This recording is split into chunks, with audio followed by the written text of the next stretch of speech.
9절, 10절 두 절을 한 목소리로 읽겠습니다. 9절, 10절입니다. 같이 읽습니다. 시작. 이는 그들이 아시리아로 올라가서 자기 홀로 거하는 들나귀가 되었기 때문이라. 에브라임이 사랑하는 자들을 고용하였도다. 참으로 그들이 민족들 가운데서 고용하였을지라도 이제 내가 그들을 모으리니 그들이 통치자들의 왕이 지워진 짐으로 인하여 잠시 슬퍼하리라. 아멘. 앉으시 바랍니다. 9절에 보니까 이스라엘 백성들이 아시리아로 올라가서 자기 홀로 거하는 들나귀가 되었기 때문이라. 자, 무슨 얘기냐? 그 앞절에 보면 8절에서 그랬죠. 이스라엘이 삼켜졌은즉, 삼켜졌다고 말은 아주 망하게 되었다고, 망했다고 말입니다.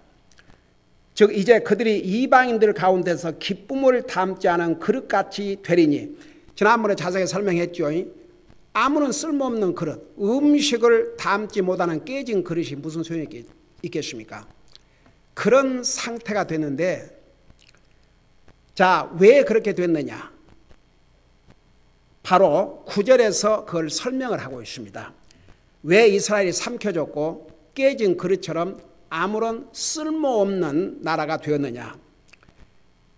9절에 보니까 이는 그들이 아시리아로 올라가서, 자, 이게 무슨 뜻이냐 그러면 이스라엘은 당시의 아시리아 엄청난 나라였습니다. 그러니까 지금은 없어졌지만 그 바벨론 못지않는 그런 강국이었습니다. 여러분, 우리 이스라엘 역사에 보면 이스라엘에게 많은 어려움을 끼쳤던 나라가 특별히 북쪽 아시리아입니다. 아주 강한 나라였습니다. 그러니까 그들의 도움, 그들과 동맹을 좀 맺고 어떻게 살아볼까?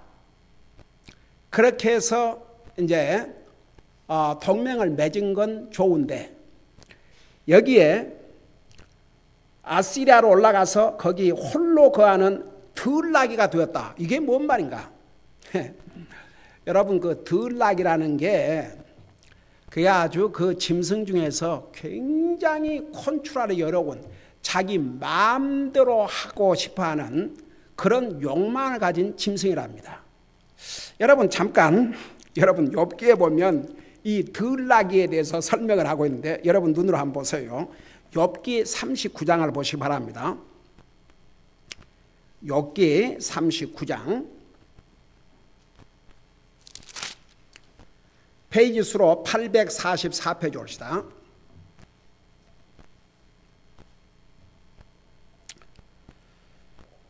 거기에 5절부터 보면 이런 내용이 기록되어 있습니다. 거기 보니까 누가 들나귀를 내보내어 자유롭게 하였느냐. 그러니까 이제 하나님께서 욥에게 말씀을 하시면서 하다못해 모든 짐승들 다 내가 먹이고 내가 챙기고 내가 다 한다 이겁니다. 그걸 지금 욥에게 설명을 하면서, 그렇다고 해서 모든 짐승들을 다 얘기하신 건 아니지만 몇 가지 짐승들이 나와요. 그 중에 한 짐승이 이 들나귀입니다. 그래서 이 들나귀의 특징을 우리 하나님께서 이렇게 욥에게 설명을 하고 계셔요. 누가 들나귀를 내보내어 자유롭게 하였느냐? 그러니까 자기 마음대로 살고 싶어하는 욕망을 가진 이 짐승을 누가 이렇게 풀어서 자유롭게 했느냐? 여러분 한번 생각해 봐요. 사람들은요, 원래 하나님께서 자연 만물을 이제 만드시고 사람들을 만드신 다음에 원래는 사람들에게 자연 만물을 어떻게 하라고 그랬어요? 다스리라고 그랬어요. 그러니까 사람은 짐승을 보면 다스리고 싶지요. 짐승에게 다스림을 받으려고 그러겠어요. 그러니까 들나귀가 이런 짐승인데 만일에 사람의 손에 있다 그러면 누가 내보내려고 그러겠습니까? 자기 불어먹여야 되고 잡아먹든지 불어먹든지 자기가 컨트롤하려고 그러죠. 그래서 누가 들나귀를 내보내 자유스럽게 하였느냐? 그러니까 다 내가 한 것이다. 하나님께서 내가 한 것이다. 이런 얘기입니다. 그러면서 여기 말해서 혹은 누가 들나귀에 묶는 띠들을 풀어주었느냐? 그러니까 이제 이런 그 들나귀의 이 특징이 이렇기 때문에 사람이 들나귀를 잡으면 띠로 묶어가지고 놓아주겠어요? 안 놓아주죠. 근데 하나님께서 그렇게 쉽게 말하면 이런 짐승들조차도 자유스럽게 하고 살 수 있도록 해주신 분이 하나님이라는 사실을 이제 설명을 하는 거죠. 그러면서 내가 광야를 그것의 집으로, 와, 여러분, 광야 얼마나 넓습니까? 들나귀에게는 광야가 집이에요. 근데 사람들이 들나귀를 잡아다가 무슨 소 우리처럼 그렇게 묶어놓으면 들나귀가 그거 살겠습니까? 들나귀는 그런 특징을 가지고 있어요. 그러니까 하나님께서 들나귀에게는 광야를 집으로, 광야가 얼마나 넓습니까? 광야를 집으로, 그 다음에 불모지를 그것에 거처로 삼았느니라. 그러니까 불모지 같은 데는 아무 풀도 자라지 않고 이런 데는 사람이 사는 곳이 아니죠. 근데 도리어 들나귀는 구워서 살아요. 그러면서 뭐라 했습니까? 들나귀는 도시의 군중들을 비웃으며 뭐 사람들이 모여가지고 뭐 해도 뭐 그거 상관도 안 하고 도리어 비웃는다 그 말입니다. 보통 짐승들은 사람들이 이렇게 막 몰려가거나 그러면 무서워하잖아요. 근데 들나귀는 사람들을 무서워하지 않고 도로 비웃는답니다. 그러면서 이게 주님이 하신 말씀이에요. 비웃으며 머리꾼의 외치는 소리도 무시하고, 그러니까 이제 이런 들나귀를 잡으러 다니는 머리꾼들이 있어가지고 막 잡으러 다니는데도 그런 소리도 아주 무시하는, 그러니까 특이한 짐승이죠. 그러면서 뭐라 하십니까? 산등성이를 풀 뜯는 곳으로 삼아. 여러분 보세요. 보통 짐승들은 이렇게 평야에 이렇게 편편한 이런데 그 풀이 자라 있는 걸 뜯어 먹지 않습니까? 이 산등성이 위험하잖아요. 굴러 넘어질 수 있고. 근데 이 들나귀는 그런데 산등성에 가서 풀을 뜯어 먹는 참 희한한 짐승이죠. 그러니까 하나님께서 만드신 짐승들 가운데는 참 별의별 짐승들이 다 있는데 이 들나귀가 그렇대요. 그러면서 산등성이를 풀 뜯는 곳으로 삼아 모든 푸른 곳을 찾느니라. 그러니까 산등성이의 그 힐 같은데 이런데 자라고 있는 그 푸른 다 찾아다가 뜯어먹는다 이거죠. 저도 사실 여러분도 욥기 읽지 않아요. 그 이제 38장에부터 우리 주님께서 이제 나타나셔가지고 여러 가지 천지 창조 만물부터 짐승에 이르기까지 욥에게 설명하시면서 특별히 이 들나귀에 대해서 이렇게 몇 절을 할애해서 말씀을 하셨는데 이스라엘 백성들을 여기에다 비유를 했습니다. 그러면 지금 이 욥기에서 설명한 들나귀의 모습이 그 짐승들 중에서 컨트롤하기 쉬운 짐승이에요, 아니에요? 어쩌면 사람들에게 잡혀 죽임을 당할 수도 있는데 그거 무시하고 상관도 안 난다는 얘기입니다. 그러니까 어떻게 보면은 굉장히 그 뭐라 그럴까? 그냥 뭐 앞뒤를 가리지 않는 굉장히 위험한 그게 들나귀인데 이스라엘 백성들이 그 아시리아에 올라가서 들나귀가 되었다. 그러니까 뭐냐 그러면 지금 이스라엘은 하나님 앞에 죄를 짓고 하나님의 말씀을 불순종하고 우상 숭배를 함으로 지금 멸망을 받아야 될 그런 하나님의 심판 앞에 놓여 있고 그것을 지금 호세아 선지를 통해서 계속 경고함에도 불구하고 그 하나님의 경고의 말씀에는 아랑곳 없고 힘 있는 아시리아 그 사람과 동맹을 맺어서 우리가 우리 국가를 잘 유지한다면 이렇게 들나귀처럼 마음껏 마음대로 뭐든지 하고 살 것이라고 이렇게 생각했습니다. 근데 바로 그들이 의지했던 아시리아에게 결국은 이스라엘은 멸망을 한 것이죠. 얼마나 어리석습니까? 그러니까 이게 이스라엘 그 민족의 역사를 보면 그 중에서는 여러분 그 엘리야 시대 때 하나님께서 바알에게 무릎을 완전히 그 이스라엘 북쪽 이스라엘 나라는 완전히 바알의 왕국이 됐는데도 바알에게 무릎을 꿇지 않는 7천 명이 있었다고 그러지 않습니까? 그러니까 이스라엘이 개인적으로는 믿음을 지키고 하나님을 두려워하고 하나님을 섬기는 사람들이 있었는데 민족적으로 대다수가 이런 모습이었습니다. 결국은 이런 모습을 보면 참 얼마나 위태위태하고 멸망을 받을 수밖에 없는 그런 상황이 있었는데도 그 이스라엘 민족을 깨닫지 못했어요. 그래서 여기에 이는 그들이 아시리아로 올라가서 자기 홀로 거하는 들나귀가 되었기 때문이라 그런 의미입니다. 그러면서 에브라임이 사랑하는 자들을 고용하였도다. 에브라임은 가장 큰 지파로서 북쪽 이스라엘을 대변한다고 그랬죠. 그러니까 에브라임 할 때는 북쪽 이스라엘을 가리켰습니다. 근데 에브라임이 지난번에 또 얘기했죠. 이 호세아의 이 짧은 장에 33번 나와요. 그러니까 북쪽 이스라엘은 에브라임 자손이 아주 가장 큰 지파였고 그 영향이 그들의 영향으로 말미암아 이스라엘 북쪽 전체가 아주 바알을 섬기는 그런 기가 막힌 모습으로 변질이 됐죠. 그래서 자꾸만 에브라임 그렇게 얘기합니다. 북쪽 전체 이스라엘을 지금 말씀하고 있어요.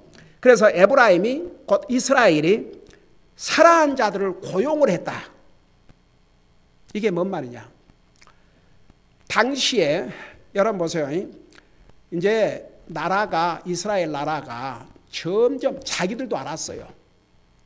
점점 세력이 약해지고 계속 그 주변 국가에서 이스라엘의 죄로 말미암아 침략을 당하고 그러니까 나라가 아주 약해질도록 약해졌어요.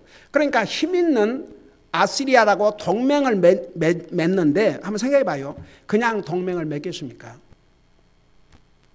조공을 바치게 하고 아시리아 나라에 복종하게 하고 근데 나중에 결국은 조공도 안 바치고 이제 반역을 일으킨 거죠. 그러니까 그냥 아시리아와 군사를 보내가지고 이제 완전히 멸망을 시켜버린 것이죠. 그러니까 여기에 사랑하는 자를 고용했다. 여기에 사랑하는 자가 뭐냐 그러면 그 아시리아 나라 주변 동맹을 맺고자 하는 나라의 힘을 가리켰어요. 그래서 사랑하는 자들을 복수 아닙니까? 고용하였도다. 그러니까 그 주변에 이스라엘을 지켜줄 만한 나라가 혹시 있지 않냐? 그러니까 이집트에도 손을 벌려보고 주변 국가들에게 아시리아에게도 손을 벌리고 이렇게 주변 그 힘 있는 국가들과 동맹을 맺어가지고 지난 7장에서 그 설명했죠. 외교적으로 실패한 이유가 하나님을 의지하지 않고 주변 국가들과 동맹을 맺어서 자기 나라를 지켜보려고 하다가 결국 망했다니까요. 외교적으로 실패를 했어요. 처음부터. 근데 돈을 주고 고용했다고 그랬습니다. 여러분 옛날이나 지금이나 여러분 그 미국이 월남하고 전쟁할 때 그 미국 군인들에게 너무나도 피해가 많이 오니까 결국은 한국과 그 당시에 이렇게 이제 협의를 해가지고 그 한국 군인들을 월남에 파병하기로 했지 않습니까? 돈을 주고.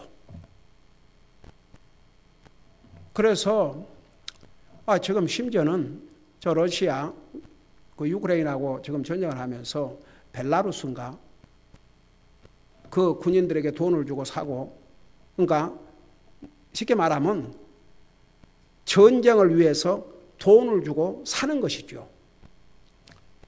바로 이스라엘이 그랬어요.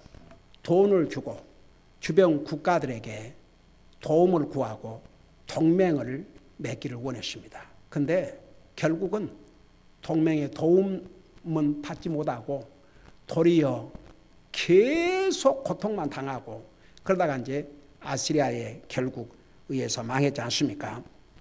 근데 여기에 왜 이런 사랑하는 자들 이런 용어를 사용을 했느냐? 그러니까 호세아 다른 장에서도 보면, 그리고 또 에스겔서에 이렇게 보면 이스라엘을 창녀라고 그랬어요.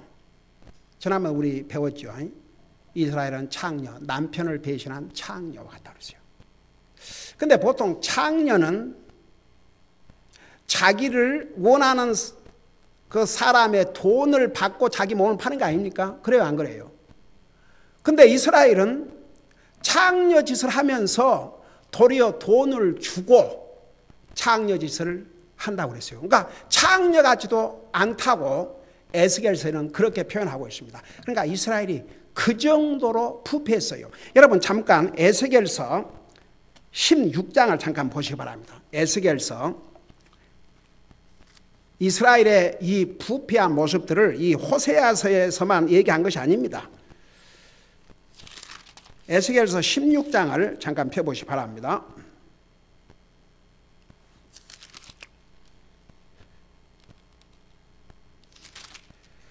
(16장) 31절부터 보시기 바랍니다. 이게 이스라엘의 모습이었어요. 창녀 같은 이스라엘의 모습이었습니다.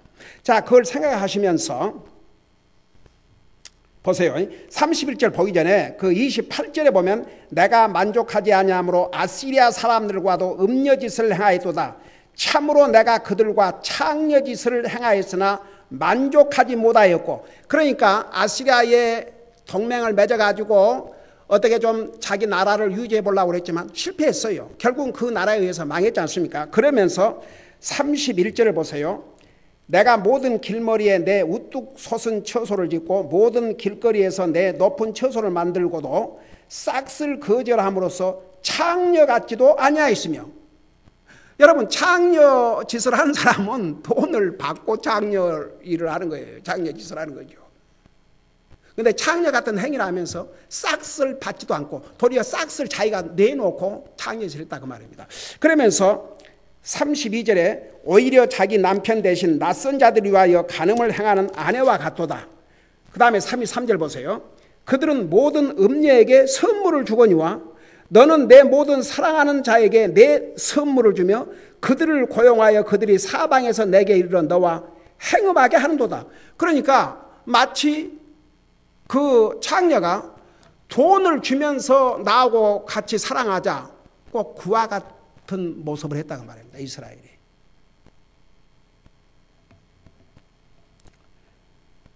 그러면서 34절에 뭐라 하십니까? 내가 행음할 때에 다른 여자들과 반대되는 것이 내게 있나니 아무도 행음을 버리려고 너를 따르지 아니하느니라. 즉 내가 대가를 주고 아무 대가도 받지 아니하니 그런즉 너는 반대가 되느니라.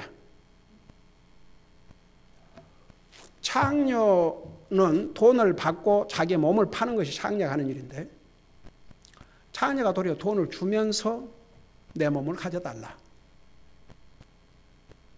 이스라엘이 그와 같았다는 것입니다. 근데 그런 것 같아요. 하나님의 말씀을 듣지 아니하면요, 이게 영적으로 이게 어두워져 가지고 장님이 되고 귀머리가 돼 갖고 깨닫지를 못해요. 그래서 이 예언서에 보면 수없이 이사야서를 통해서도 많이 말씀하셨고, 너희가 들어도 깨닫지 못하고 보아도 보지 못하고 들어도 듣지 못하고 깨닫지 못하노라 그랬어요. 그러니까 보세요. 지난주에 사람의 마음은 정말 만물 중에서 거짓되고 지극히 극도로 사악한 것이라고 그러지 않습니까? 우리 마음을 잘 이렇게 하나님 말씀으로 우리 마음을 바로 세우지 않으면 금방 강팍해져요. 강팍해진 마음은요, 더 이상 하나님 말씀에 귀를 기울이지 않습니다. 들어오질 않아요. 이스라엘 백성들이 이 정도 상황이 됐습니다. 자, 다시 호세아서를 가보세요. 그래서 거기 보니까